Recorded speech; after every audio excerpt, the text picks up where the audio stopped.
Allez, bienvenue pour Pole Position, votre rendez-vous Formule 1 sur Winamax. On est en direct depuis le Castellet dans le cadre du Grand Prix de France. Un superbe plateau, 1 heure d'émission pour débriefer les qualifications qui se sont déroulées hier, pour vous briefer aussi également sur la course qui nous attend cet après-midi depuis le Castellet. Le plus incroyable des featuring est également de retour. Monsieur Antoine Bedu, le pit stop est avec nous. Salut Antoine. Salut les gars, ça va on s'est régalé ce week-end, on peut le dire. Je pense qu'on va un peu en parler dans le début de l'émission. C'est un week-end de folie ici au Castellet. Bon Manu, désolé pour toi, t'es accompagné par 2 pneus soft parce qu'on a un peu pris le soleil avec Brice. On s'est un petit peu pas très bien protégé, on va dire, et on le paye cash, mais le plaisir est très présent. Ouais, d'ailleurs je tiens à m'excuser, on garde les lunettes de soleil avec Brice, non pas qu'on soit parti en soirée tout le week-end, on n'a absolument pas festoyé, on a fait que travailler. Il y a trop de soleil. Mais le soleil nous a un peu trop tapé justement sur la cornée, et du coup il faut un peu la protéger. Brice Germain, mon ami, comment vas-tu ? Ça va bien, moi je suis rouge pas parce que j'ai trop pris le soleil, c'est parce que j'ai passé trop de temps avec les pilotes Ferrari hier, là, et du coup ça a déteint un petit peu. Voilà, insupportable, ça y est, les chevilles sont comme ça les amis, et je ne sais pas comment on va pouvoir les faire dégonfler d'ici le prochain Grand Prix qui se passera du côté de la Hongrie, du côté de Budapest. On va évoquer les gars un petit peu ce qui a été notre week-end. Ce sera le sujet de base, les pistonnés, le pit stop en immersion bien sûr dans ce Grand Prix de France. On vous dira un petit peu toutes les indiscrétions qu'on a pu avoir, toutes les rencontres qu'on a fait, toutes les coulisses aussi également qu'on a visitées. On va essayer de vous expliquer un petit peu comment fonctionne un week-end de Grand Prix, le Paddock Club, le Paddock F2, voilà, les fan forums, parce qu'on a eu l'occasion aussi de rencontrer nombre de pilotes de Formule 1. C'était notamment hier. Bref, on va tout vous briefer, tout vous expliquer. On débriefera, je l'ai dit, les qualifications avec le fameux baromètre, les tops et flops, ceux qui ont performé, ceux qui ont déçu, et puis petit à petit, on vous briefera surtout sur la course, parce qu'il y a une lutte les gars pour la win qui s'annonce quand même assez incroyable. Cette course semble indécise, un petit teasing quand même pour commencer. Oui voilà, on va pas tout dévoiler nos arguments béton qu'on s'apprête à vous donner dans la fin de l'émission, mais oui, la lutte entre Leclerc et Verstappen elle va être folle parce qu'on a du mal à déterminer qui de Red Bull ou Ferrari est vraiment favorite aujourd'hui. Ne vous inquiétez pas, on vous donnera quelques tips évidemment. Et puis 2 voitures contre une, la voiture en pôle qui est seule, celle de Charles Leclerc, puisque Carlos Sainz part derrière, donc il va y avoir différentes stratégies, je pense, à mettre en œuvre, et c'est pas forcément que sur la performance pure que ça peut se dérouler, donc il y a du mystère autour de ce Grand Prix de France, je pense, cet après-midi. Ouais, puis il y a des belles cotes aussi les gars, on découvrira tout ça ensemble dans quelques instants, mais notamment la cote de Max Verstappen qui est le chouchou des bookmakers pour la victoire cet après-midi, Charles Leclerc qui part en pôle, qui a plus de 2 aussi également, ça risque d'être intéressant. Tout de suite un petit mot avant d'attaquer justement sur le sujet coulisses, les gars, un petit mot sur ce tracé du Castellet qui est parfois décrié. C'est une véritable piste de test. Il y a une particularité, c'est ces fameuses bandes rouges notamment et bleu clair, et ces énormes dégagements. Qu'est-ce que vous en pensez? Qu'est-ce que vous pouvez nous dire un petit peu sur le tracé qui nous attend dans le cadre de la course de cet après-midi? Alors simplement sur les bandes, pour expliquer pour ceux qui ne le sauraient pas, c'est des bandes abrasives qui permettent de freiner les pilotes lorsqu'ils sortent de la piste et ainsi éviter que toute erreur se transforme en soit voiture tankée dans le gravier, soit voiture qui va taper les murs. D'où l'intérêt aussi d'en faire une piste de test, parce que voilà, on peut tester, on peut aller au-delà de la limite sans en payer de grosses conséquences. Et on a vu vendredi Mick Schumacher faire une erreur au bosset et sa voiture ne pas taper le mur de manière assez miraculeuse, c'était très impressionnant. Sinon sur le tracé, effectivement un tracé qui est globalement assez plat, même si en le voyant de mes propres yeux il est plus vallonné que ce que je pensais, notamment à la chicane, quand même ça grimpe un peu, je pensais que c'était vraiment tout plat. Et puis voilà, un alliage à la fois de vitesse de pointe avec cette énorme ligne droite du Mistral entrecoupée par la chicane et ce premier secteur technique lent et le troisième technique rapide. Donc vraiment c'est un alliage parfait. C'est un circuit de test, donc comme tu l'as dit Manu, ça veut dire complétude des éléments dans le circuit. Il y a de tout pour pouvoir tester tous les éléments de la voiture, que ce soit moteur, aérodynamique ou grip mécanique. C'est aussi ça qui fait qu'il est décrié, puisque effectivement c'est quelque chose qui va pas être atypique et il va refléter la hiérarchie pure et simple d'une saison, comme on a avec par exemple le circuit de Barcelone. Pour également ce que tu disais par rapport à ces runoffs et ces énormes dégagements, c'est parce que c'est un circuit de test et que du coup les circuits doivent tester, les écuries doivent tester des choses à moindre coût. Si les pilotes se mettent dehors et tapent, c'est forcément une séance de test qui va être beaucoup plus chère pour les écuries. Maintenant effectivement qu'il est passé dans un cadre de course, effectivement on peut se poser la question de savoir si c'est le mieux d'avoir tous ces runoffs, mais à la base il n'a pas été fait pour ça, le circuit du Castellet, et il a inspiré nombre d'autres circuits, à commencer par celui d'Abu Dhabi pour la manière dont les dégagements sont faits. Les gars, si on dit circuit de test aujourd'hui, est-ce que ça veut dire que d'un point de vue spectacle, il y aura véritablement des dépassements, oui ou non? Le Castellet ces dernières années finalement est une référence en termes de dépassement. Je crois qu'il est dans le top 3 des circuits qui ont le plus dépassé. Voilà, deuxième. Depuis 2017, c'est le deuxième. Voilà. Alors qu'en plus il n'y avait pas de Grand Prix en 2017. C'est à la moyenne, donc ça change rien. Je suis un petit peu nul en maths. 42 dépassements en moyenne, tandis que certains comme Monaco sont à moins de 10. Et la moyenne se situe autour de 18-20. Donc le seul circuit qui fait mieux en termes de dépassement, c'est Interlagos. Et finalement, ce circuit finalement est assez représentatif des hiérarchies des saisons. Finalement, en 2018-2019, les Grands Prix ont été un petit peu moins intéressants aussi parce que la hiérarchie était très éclatée. L'an dernier, saison incroyable. Grand Prix de France absolument incroyable avec une lutte Verstappen-Hamilton excellente. Donc finalement, je m'attends à un Grand Prix qui va refléter la beauté de cette saison. Exactement. Les endroits où on peut dépasser, les gars, forcément la chicane nord qui va être un point très important. La chicane nord, mais cette année, avec ces nouvelles monoplaces où on peut se suivre, j'ai envie de te dire que ça peut être partout.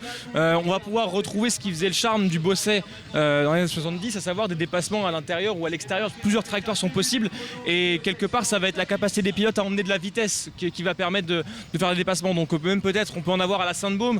Bref, je pense qu'on aura, à mon avis, 3, peut-être même 4 points de dépassement majeurs et qui vont permettre au public de se régaler. C'est aussi tout l'intérêt de ces nouvelles monoplaces, c'est que le DRS certes est obligatoire pour se dépasser en ligne droite, en vitesse de pointe, mais si on a effectivement beaucoup plus de motricité à la ressortie dans un secteur, on va dire plus de virages rapides, ça peut faire la différence et on peut aller mettre un frein sans pour autant être dans l'excel plus total, contrairement à ce qu'on avait avec les monoplaces de l'ancienne génération. Antoine, la nouvelle réglementation 2022, ça va être un grand test, on va dire, pour le Castellet aussi aujourd'hui. C'est ça, j'allais dire, c'est peut-être être la première fois au Castellet, en tout cas depuis qu'on y est revenu, qu'on va voir un dernier secteur qui ne va pas être problématique pour les voitures parce que c'est très serré, il faut se suivre de très près. Là, avec un Ersal qui a été fortement réduit en 2022, les pilotes vont pouvoir se suivre et tenter peut-être d'autres stratégies, d'autres trajectoires pour peut-être se relancer mieux dans la ligne droite de départ et donc tenter quelque chose au premier virage. C'est ça qui est génial avec cette révolution de l'effet de sol, c'est que ça offre plein de nouvelles perspectives, plein de nouvelles trajectoires possibles et je pense qu'on en verra les fruits, notamment aujourd'hui sur un circuit comme le Castellet qui, on l'a dit depuis le début, est quand même assez représentatif de la vraie performance des voitures. Allez les gars, on va lancer tout de suite le premier sujet de cette émission. On est arrivé sur site mercredi après-midi. On a eu l'occasion de connaître un petit peu les coulisses, l'organisation d'un week-end de Grand Prix. On a eu l'occasion de rencontrer des pilotes, on a eu l'occasion de visiter le paddock. On a eu l'occasion, le paddock F1 et paddock F2. On a eu l'occasion de visiter un box d'une écurie de F2 ART. Déjà, la première question que j'ai envie de vous poser, puisqu'on va essayer de vulgariser pour les gens qui nous regardent aujourd'hui et leur expliquer comment fonctionne un week-end de Grand Prix. Déjà, quelle est l'image de votre week-end? Quelle est l'image que vous garderez en tête toute votre vie après avoir vécu ce week-end au Castellet? Je connais celle de Brice. Oui, moi aussi. Oui, mais je me suis dit, je vais te parler d'autre chose. Non, effectivement, je pense que c'est la foule.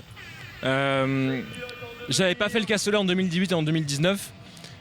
Et 2021 avait la jauge. Là, j'ai vu un monde.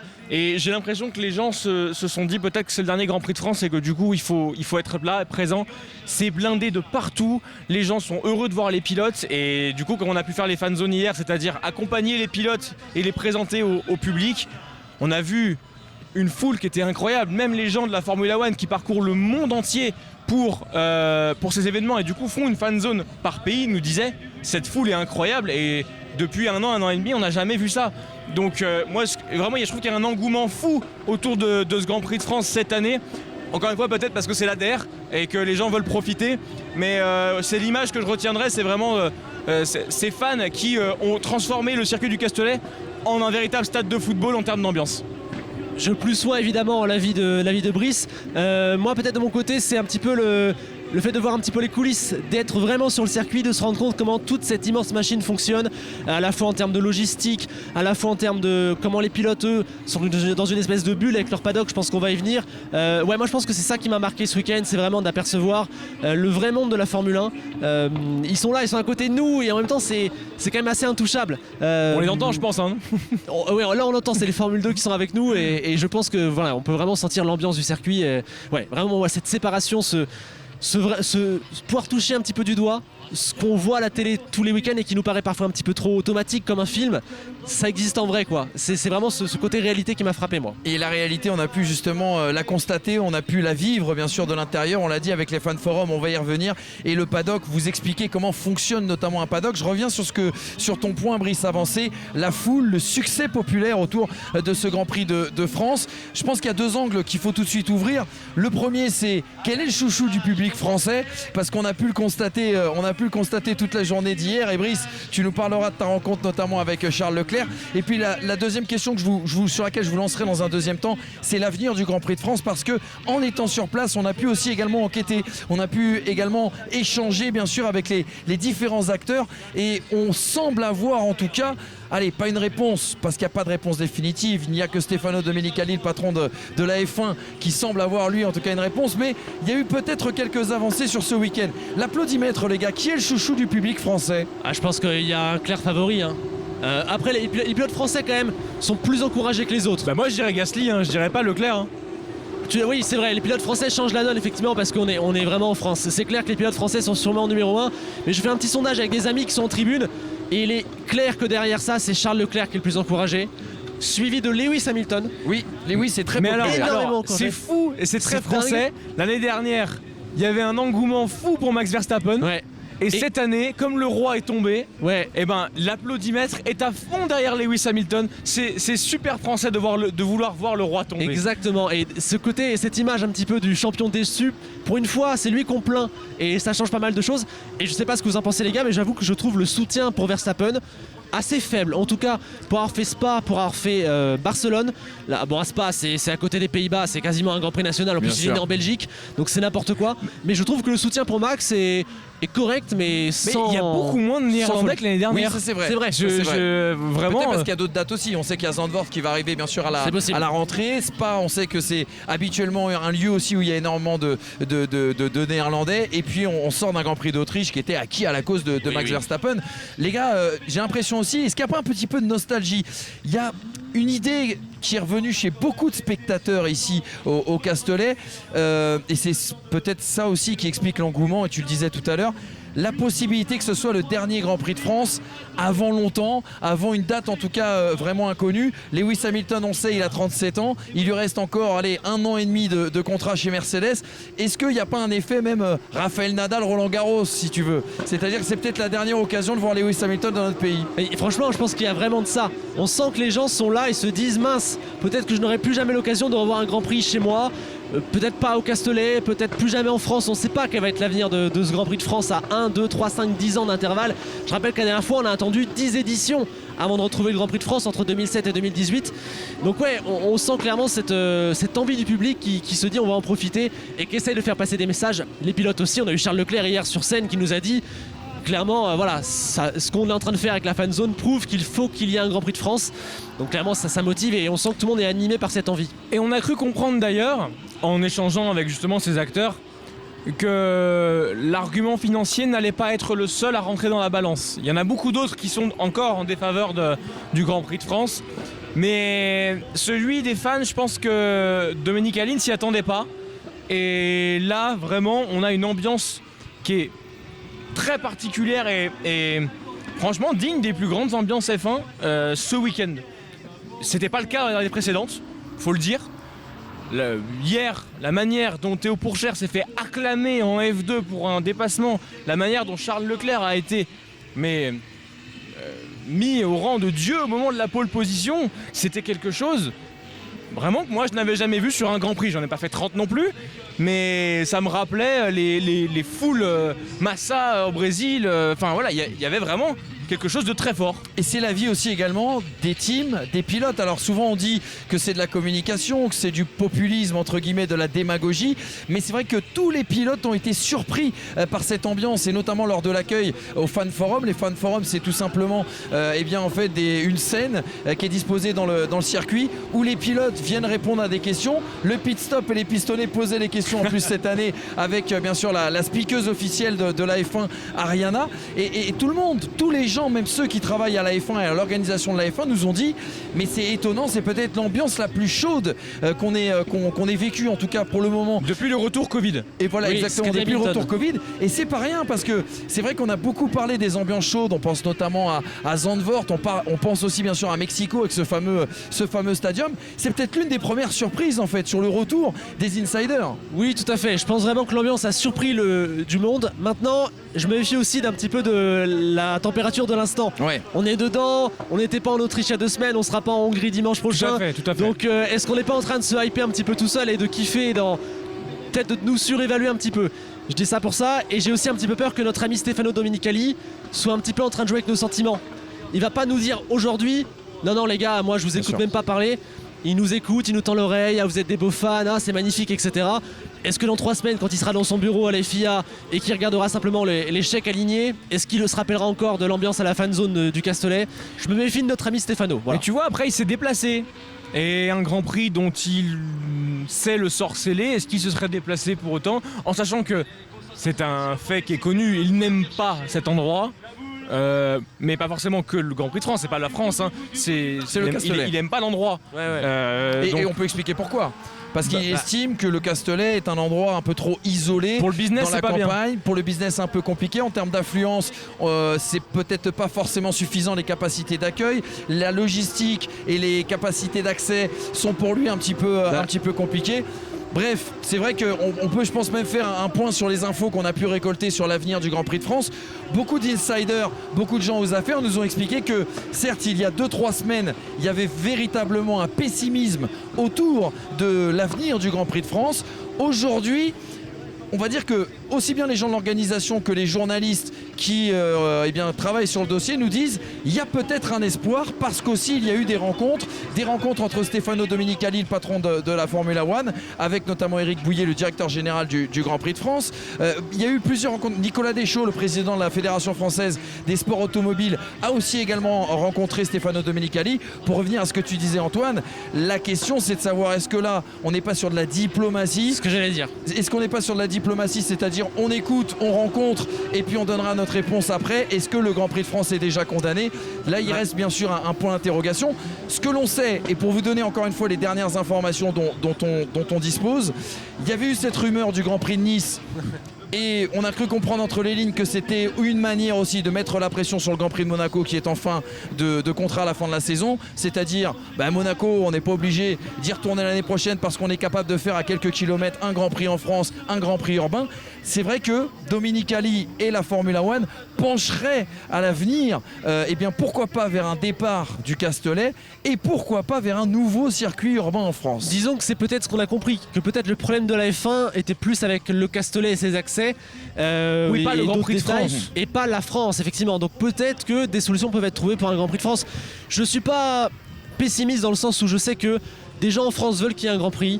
Il y a une volonté, peut-être pas politique, mais au moins institutionnelle. On sent ici que les gens qui ont travaillé 5 ans sur ce Grand Prix, ils veulent pas perdre leur bébé. On sent que le Paul Ricard est impliqué, d'autres circuits seront peut-être impliqués, des villes peuvent être impliquées pour les circuits urbains, même si c'est pas forcément ma tasse de thé.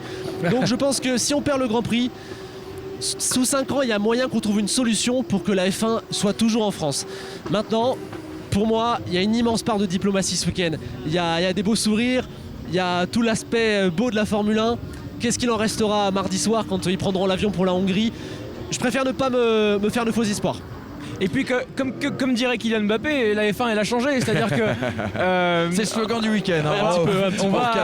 En fait, on va partir sur un sport beaucoup plus mondialisé dans le sens où on va chercher, de ce qu'on nous dit, à avoir une trentaine de circuits capables d'accueillir la F1 et faire un plateau tournant, mais le côté institutionnalisé d'avoir un Grand Prix tous les ans à la même période, ça, c'est pas forcément la France qui est concernée, c'est tout le circuit qui va être, enfin tout le circuit, quand je dis circuit, c'est tout la map monde de la Formule 1 qui va être concernée, parce que l'idée c'est d'apporter de la modernité, de la nouveauté, de changer le championnat un petit peu avec tout ceci et permettre à des pays d'accueillir le sport de manière un peu plus sporadique certes, mais au moins de l'accueillir. Aujourd'hui, Domenicali et la FOM ont très bien compris qu'on ne pouvait pas avoir un Grand Prix dans tous les pays, et pourtant de plus en plus de pays poussent au portillon pour avoir. Donc la solution de l'alternance, elle commence à être très sérieusement envisagée, mais pas que pour les pays européens. Tout le monde va être logé normalement à la même enseigne, que ce soit Kyalami qui va arriver au plateau, comme Jeddah, même s'ils mettent beaucoup d'argent. Après, effectivement, il va falloir faire ça sur le long terme, parce que ça doit être progressif, vu que certains pays se sont déjà emparés d'une sécurité en signant jusqu'en 2034, comme l'a fait Bahreïn. Et l'Australie, dernièrement, a signé un contrat de longue durée aussi. Donc il va falloir gérer cette alternance pour que tout le monde ait un petit peu sa part du gâteau et que les fans du monde entier puissent profiter. Et tu fais bien de le dire, cette alternance, ce serait pas forcément ce qu'on nous raconte avec une alternance Spa-Le Castellet. Les deux circuits pourraient disparaître quand même l'année prochaine, et après pourraient revenir une fois tous les 3 ans, une fois tous les 4 ans. Ouais. C'est l'une des pistes évoquées. En fait, c'est plutôt un pool. Ouais. Dominicali, il aurait 10 circuits sous la main, et telle année, tiens Portimao, tiens Le Castellet, tiens Paul Ricard. Enfin, voilà, il y aurait des choses à faire. Et quelque part, la F1 n'a pas d'attache, c'est-à-dire que certes, elle est européenne, profondément européenne dans ses racines, et nous... Dans son audience aussi. Oui, dans son audience aussi, et quelque part, ça nous fera mal de voir les Grands Prix partir d'Europe. Et moi, ça m'insupporte très personnellement. Après, si je prends le prisme de la Formula One, eux, la seule chose qu'ils ont à faire, c'est créer un sport attractif et rentable. Quoi de plus rentable que de raréfier l'événement? Si vous êtes français, vous avez un Grand Prix tous les ans, et que vous dites « Oh, cette année, je peux pas », si c'est tous les 4 ans ou tous les 3 ans, vous voudrez aller au Grand Prix. Absolument. Bien sûr. Comme la Coupe du Monde. Créer le besoin, entre guillemets. La Coupe du Monde, c'est un événement de foot qui va être exceptionnel parce qu'il est rare. La Ligue des Champions est moins rare, certes, et c'est toujours exceptionnel, mais il y a une attente, il y a quelque chose. On crée l'événement par la raréfaction. Et quelque part, au niveau du business, et lui a une logique de business, et eux ont une logique de business, et c'est normal, on ne peut pas leur reprocher. Et bien finalement, c'est compréhensible. Bien sûr. Les dernières petites infos aussi également, de nombreux patrons du CAC 40 ont rendez-vous aujourd'hui bien sûr au Castellet pour évoquer aussi, on l'imagine, le business, parce que la Formule 1 et un Grand Prix de France, c'est aussi générateur, fédérateur en termes business, et pourquoi pas certains grands entrepreneurs français mettre la main au pot pour essayer eh bien, de trouver des nouveaux moyens aussi également. Les gars, revenons à une partie qui intéresse les gens qui nous regardent aujourd'hui, c'est tout l'aspect coulisses de la Formule 1. On a eu l'occasion de faire 2 choses. La première, c'est d'aller justement dans les paddocks, où on s'est invité aussi également dans les hospitalités des différentes écuries. J'aimerais que vous expliquiez aux gens qui nous regardent un petit peu le fonctionnement justement de ce paddock. Et puis après, on abordera la question des pilotes qu'on a pu rencontrer notamment en fan forum. Brice a notamment interviewé Charles Leclerc. Antoine a notamment interviewé Pierre Gasly, excuse-moi. Et puis avec Hamza, on a pu rencontrer Fernando Alonso et Esteban Ocon, excusez du peu. Commençons déjà les gars sur le paddock, parce que ça c'est un précieux sésame. Les gens sont triés sur le volet, on va dire. Oui. Et c'est ce que tu disais, c'est la bulle. C'est la bulle qui est créée autour des pilotes, autour des écuries, en marge, on va dire, complètement de ce qui se passe sur le circuit. Ça, alors, pour ceux qui ne connaîtraient pas le paddock, vous avez les garages des équipes. Derrière, vous avez leur motorhome, l'endroit où elles vont se restaurer, l'endroit où à l'étage les pilotes ont leurs pièces pour se changer, se reposer. Là aussi où il y a plein de data, les ordinateurs, etc. Et les journalistes, les personnes en tout cas accréditées, peuvent entrer dans cette zone, marcher, aller voir les ailerons arrière, etc. Il y a des choses très intéressantes à regarder. Et comme tu dis, moi ce qui m'a frappé, alors qu'il y a certainement un très beau dépassement en Formule 2, j'espère que vous l'avez entendu. On est en direct, Antoine, hein, tu t'es mal réveillé aujourd'hui. C'est le public, non, je suis plus public. Pardon, je suis ailleurs. Je disais que oui, on sent vraiment que les pilotes sont dans une bulle. Tous les gens qui sont là ont le droit d'être là. Et les pilotes le savent, et du coup il y a une sorte de sérénité qui se dégage de ce paddock. J'imagine qu'avant la course ça va être un petit peu le bazar, mais en tout cas quand on y allait jeudi soir, il y avait une espèce de sérénité, un calme, tout le monde se connaît, tout le monde sait qu'ils sont là pour travailler, pour faire vivre la Formule 1, et il y avait un aspect très tranquillisant finalement. Il y a l'impression de rentrer dans la télé quand on est dans ce paddock, c'est-à-dire qu'on marche, on va croiser Daniel Ricciardo, on va voir Lewis Hamilton sortir d'une hospitalité, limite vous bousculer, on va voir un Fernando Alonso, limite vous mettre une tape dans le dos parce que vous le gênez au moment de passer. Brice, raconte-nous un petit peu, tu as eu l'occasion d'y aller 2 fois dans ce paddock, raconte-nous un petit peu le fonctionnement. Est-ce que tous les pilotes ont le même statut? Est-ce que véritablement c'est un espace de liberté totale? En fait, on va comparer à ce qui est le plus parlant. Le circuit c'est un stade de foot, le paddock c'est le vestiaire. Le paddock c'est la maison de la Formule 1. C'est là où les pilotes sont dans leur intimité avec leurs écuries. Et finalement l'espace est très peu grand, hein. c'est un espace où vivent les pilotes pendant 4 jours sur les 120 mètres par 30. Donc vous avez les 20 plus grandes stars de l'automobile de la planète qui sont, en tout cas en monoplace, qui sont présentes et qui vivent leur vie comme si ils n'étaient pas des stars. Parce que toutes les personnes qui ont le droit de franchir, là, c'est une marque de confiance énorme de la part du sport en lui-même. C'est quelque chose de très difficile d'accéder au paddock, bien plus que d'avoir un pass média pour aller voir un match. Complètement, d'être en hospitalité ou en loge par exemple dans Exactement, un match. Vraiment c'est quelque chose, il faut soit être très important, soit être d'un sponsor, soit être un journaliste voilà, on est un peu au milieu. Voilà. Mais en tout cas, ce qui est sûr, c'est que vous pouvez tout à fait aller aux toilettes dans le paddock parce que vous vous rafraîchir ou quoi, et en fait à côté de vous il y a Sébastien Vettel qui se lave les mains. C'est pas du tout le même système qu'on peut avoir dans les autres sports. Là en fait on est vraiment au cœur de la maison des pilotes, et Sébastien Vettel va vous croiser, Lewis Hamilton va vous croiser, et il ne va pas courir pour rejoindre son hospitalité, parce que si vous êtes là, c'est que vous n'êtes pas censé arriver et lui parler, l'embêter. Vous savez que concrètement lui est dans son week-end et que vous avez votre week-end de présence pour faire votre travail. Les gens sont quasiment tous là pour travailler, d'autres sont là pour échanger, mais très peu sont là en tout cas pour venir admirer les pilotes. Et pour ça, il y a une vraie sobriété dans le paddock des gens. On s'y tient bien. C'est un petit peu comme un gala en fait. On s'y tient bien. On ne dérange personne et on fait notre vie. Mais c'est ce qui crée aussi la confiance, puisque derrière, si vous voulez rentrer dans une hospitalité, personne vous dira non. Vous rentrez, on vous accueille chez Alpine, chez Alfa Romeo, chez Williams. On vous demande ce que vous voulez boire alors qu'on ne vous connaît pas. Bref, c'est la confiance le paddock. Mais pour y rentrer, c'est compliqué. Ouais, exactement, et on rappellera qu'on n'a pas le droit non plus de faire d'images, on n'a pas le droit de faire de photos, que c'est un espace presque dictatorial, c'est-à-dire que à tout moment, si on vous voit prendre une photo ou faire une vidéo, la Formula One est autorisée à prendre votre téléphone et tout supprimer dessus. Alors sauf avec ça. Sauf avec ce petit logo. Le petit logo ici, là, ça veut dire qu'en gros, la Formula One vous accrédite pour filmer avec votre appareil, que ce soit un appareil photo ou un téléphone, et ça vous permet en fait, si quelqu'un vient vous voir et vous dit mais qu'est-ce que vous faites, vous n'avez pas le droit de filmer ici, bah si, j'ai le droit parce qu'on m'a autorisé à le faire. Sinon effectivement vous pouvez vous faire supprimer l'intégralité de vos rushs de votre téléphone, parce que la Formula One ne prendra aucun risque sur sa communication et évidemment sur les personnes qu'elle accrédite, au vu des prix qu'elle fait pratiquer à tous les diffuseurs de la planète. Et puis le dernier point sur ces paddocks, c'est les motorhomes. C'est quand même assez extraordinaire. On a eu l'occasion d'aller dans celui d'Alfa Romeo, dans celui de Williams, dans celui de Alpine. Ces espaces d'accueil, on va dire, pour tous les personnels des écuries, pour les invités aussi également VIP, pour les partenaires, etc. etc.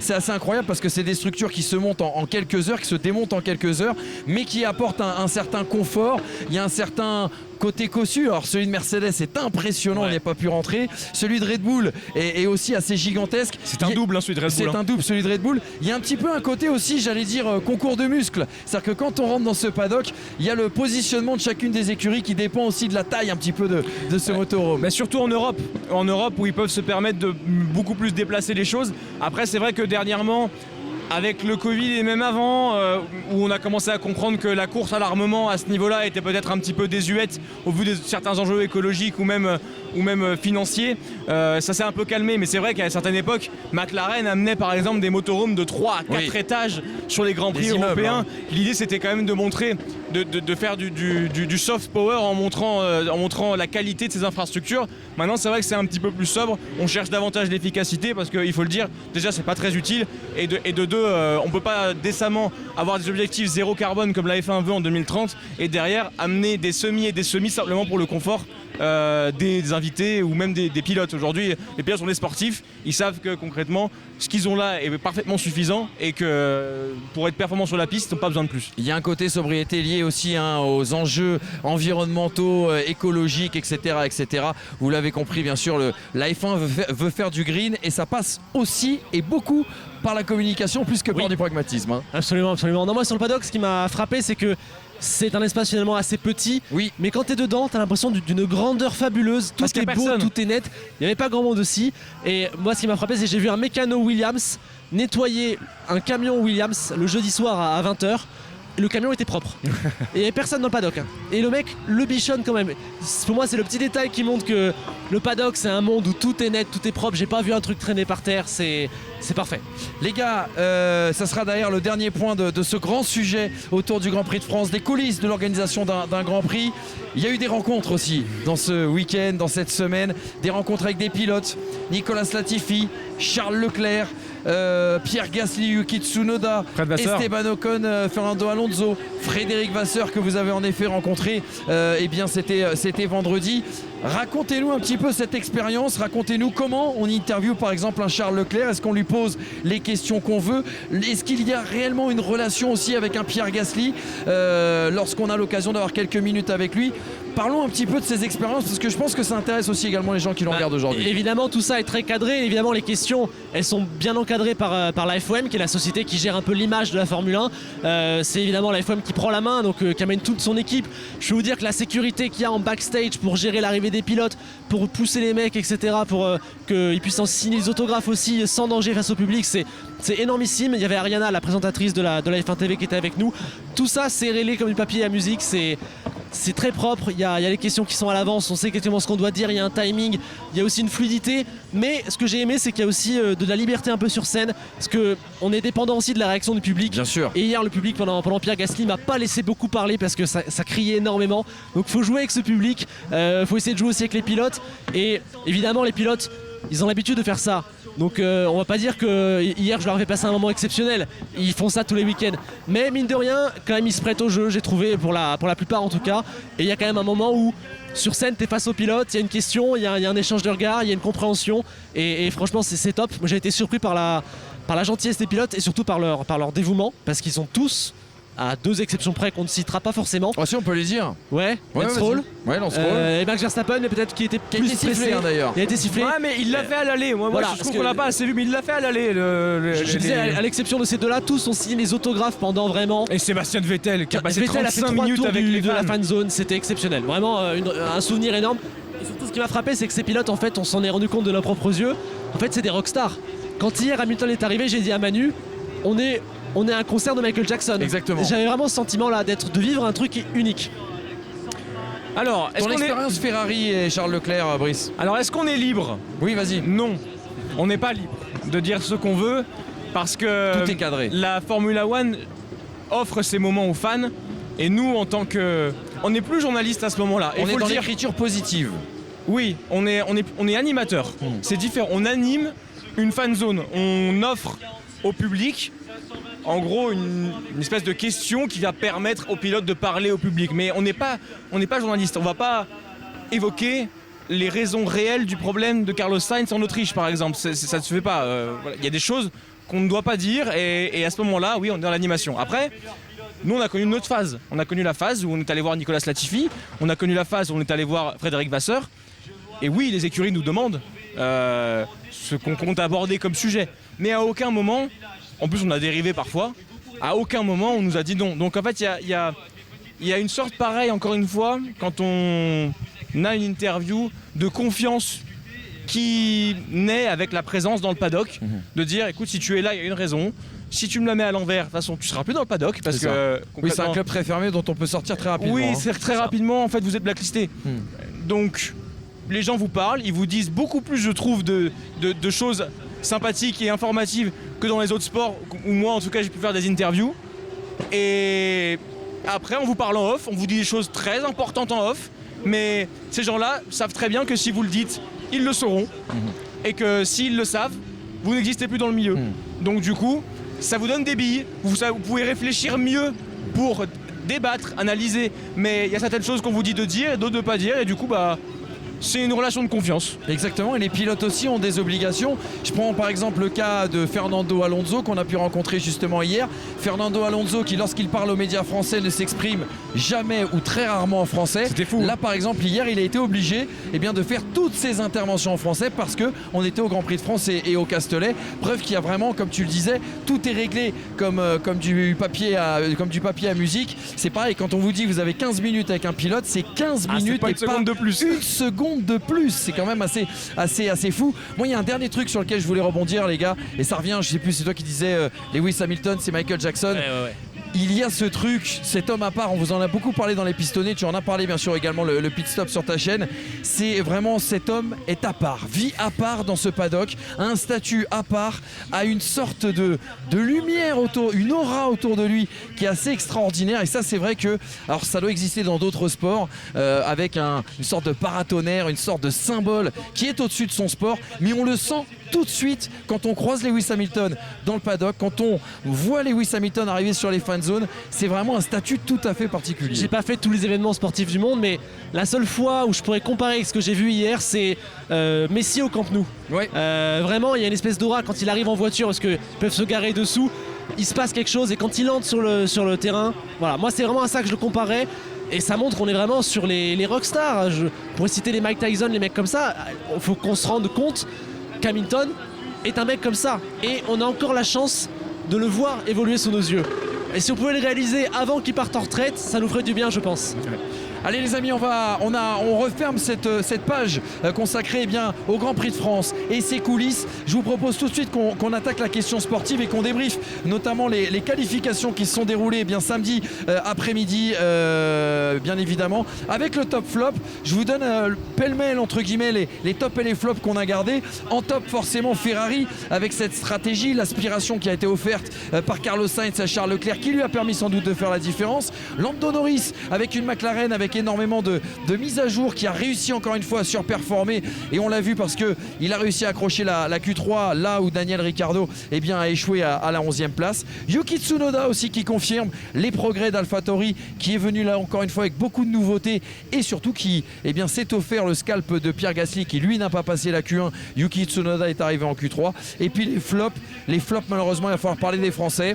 Alpine quelque part, Pierre Gasly je viens d'en parler, Esteban Ocon aussi également battu par Fernando Alonso, Mercedes qu'on attendait dans la lutte pour la win et qui finalement a été balayé dans cette séance de qualification et puis Mick Schumacher qui eh bien, dispose d'une Haas qui semblait avoir du rythme mais qui n'a pas passé le cut justement de la Q1. Sur quoi vous voulez commencer les gars?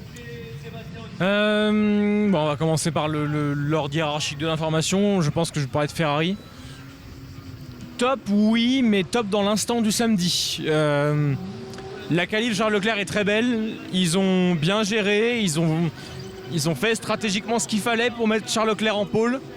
Mais j'ai peur que ce soit l'arbre qui cache la forêt quand même en termes de performance. J'ai l'impression que les Red Bull ont plus de rythme. J'ai l'impression que les Red Bull sont deux aussi. C'est pas une impression, c'est la réalité. 2 contre 1 puisque Carlos Sainz partira du fond de grille. Donc oui, il y a un top dans la gestion du momentum Castellet avec les pénalités de Sainz et les forces de la Ferrari. Ça, c'est pour moi le top. Après, je pense encore une fois que le poleman n'est pas forcément le favori à la gagne. Et ça, on va en parler bien évidemment tout à l'heure. Moi, un petit top sur Norris, qui je trouve a peut-être 10 des 12 courses jusque-là a été vraiment exceptionnel. Encore la Q3 et il se met même entre les deux Mercedes, entre Hamilton et Russell. Je crois qu'il colle aussi une demi-seconde à Alonso. Alonso qui a dit cette McLaren aux mains de Norris est irrattrapable. On sait que Fernando, il aime bien sûr aggraver son cas pour se glorifier que si jamais il arrive à réaliser l'exploit. Mais pour moi, ça montre que Norris, McLaren n'est pas parfaite dans ce début de saison. Norris l'est. Et encore une fois, aujourd'hui, si la course se déroule plus ou moins comme la qualif l'a laissé penser, bah McLaren risque de marquer plus de points qu'Alpine.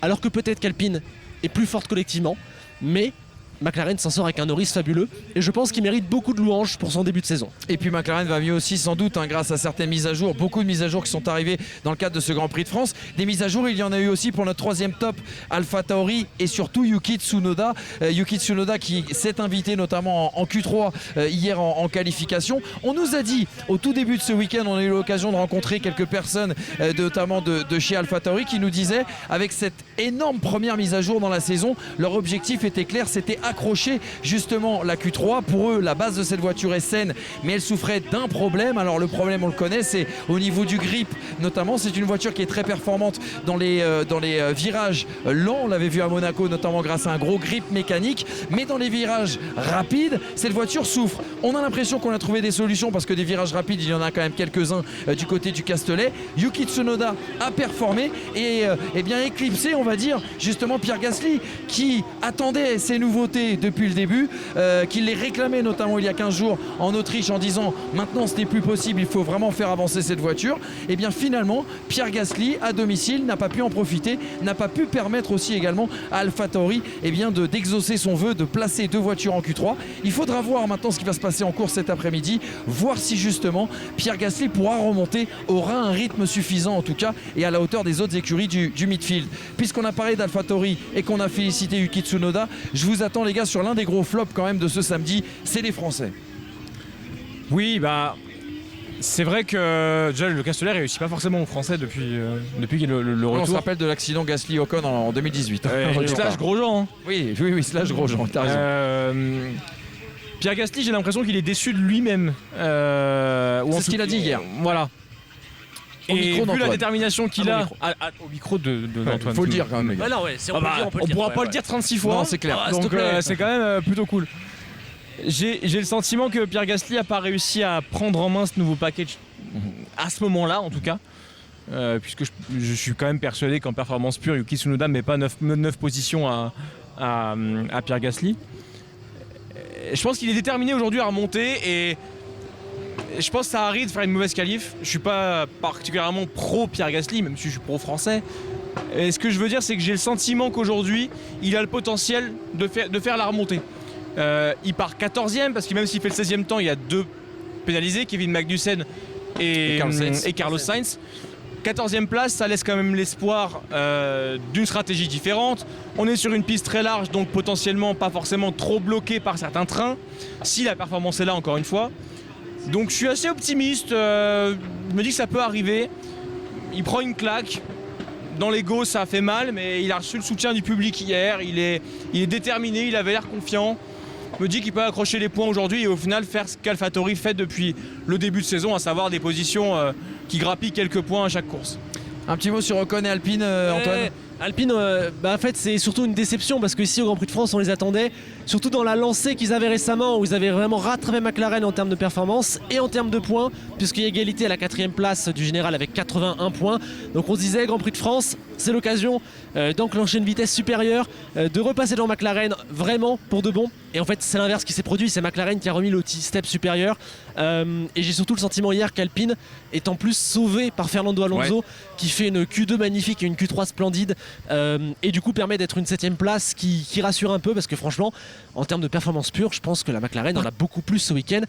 Voilà. Après ils partent 7 et 10 avec les pénalités. Ocon remonte un peu, Alpine peut choper un double top 10 peut-être sur le temps long de la course. Ils peuvent passer Tsunoda, peuvent passer Ricciardo, il y a des points à aller chercher pour Alpine aujourd'hui, mais la qualif d'hier c'est vrai que c'est une déception. Précision quand même sur la voiture de Ocon. Esteban Ocon hier a dit en sortant de la voiture justement qu'il l'a trouvée inconstante et qu'il pensait, alors ça sera la télémétrie et les datas qui permettront de le savoir, mais il soupçonne en fait qu'il y a un problème sur son châssis, c'est-à-dire qu'il demande un petit peu ce qui s'était passé l'année dernière après l'Autriche, à ce qu'on puisse changer, repartir peut-être sur un châssis absolument tout neuf. Ça c'est les heures et les semaines et notamment cet après-midi qui nous donneront des réponses là-dessus. Mercedes très rapidement en flop les gars aussi également. Le flop c'est par rapport à l'annonce, c'est par rapport au comportement et c'est par rapport à ce qu'ils voulaient faire. Parce qu'en soi ils sont pas forcément beaucoup plus loin que d'habitude. Ils sont comme d'hab. Ils ont cet écart entre guillemets incompressible pour eux pour le moment de 6-7 dixièmes selon le circuit entre 5 dixièmes et 1 seconde. Mais alors tout le monde nous a dit dans le début de week-end, mais chez Mercedes dans le Grand Prix de France, les insiders, Mercedes joue la victoire ce week-end. C'est ce qui a été dit notamment par James Walsh, le directeur de la stratégie chez Mercedes, quand même, qui a dit ça à de nombreux journalistes français. Il a dit on joue la win ce week-end. La win s'il y a crash et s'il y a beaucoup de crash parce que pour le coup Mercedes est toujours 3e force. Peut-être même que Norris peut aller les embêter. Mais pour le moment non, enfin la win ne se joue pas. Alors encore une fois, il n'y a pas de dégradation par rapport à avant. On dit pas. Moi, je dis pas flop parce que c'est décevant ce qu'ils font. Je comprends pas l'annonce qu'ils font. En tout cas, dont tout le monde parle depuis le début du week-end, à savoir le retour de Mercedes au premier plan et une victoire de Lewis Hamilton pour son 300e Grand Prix. Mais on en est très très loin. La fiction du jeudi a été claquée par la réalité du samedi. Pas mieux sur Mercedes. On avait un dernier flop. Peut-être la course, peut-être. Attendez les gars, Oui, juste voilà. un truc. Peut-être qu'en course, on va trouver un rythme peut-être un peu différent sur cette Mercedes. Silverstone, par exemple, ça avait été pas un poil décevant en qualification, mais on était un petit peu mi-figue, Ouais, mi-raisin. Et puis derrière, on avait vu un Lewis Hamilton, un souverain, on va dire. J'ai l'impression qu'on s'enflamme un petit peu chez Mercedes. Mercedes dès lors que le rythme est similaire à celui des Ferrari et des Red Bull. Je suis d'accord. Mais c'est sur un momentum qui n'est pas l'intégralité du week-end et qui n'est pas suffisant.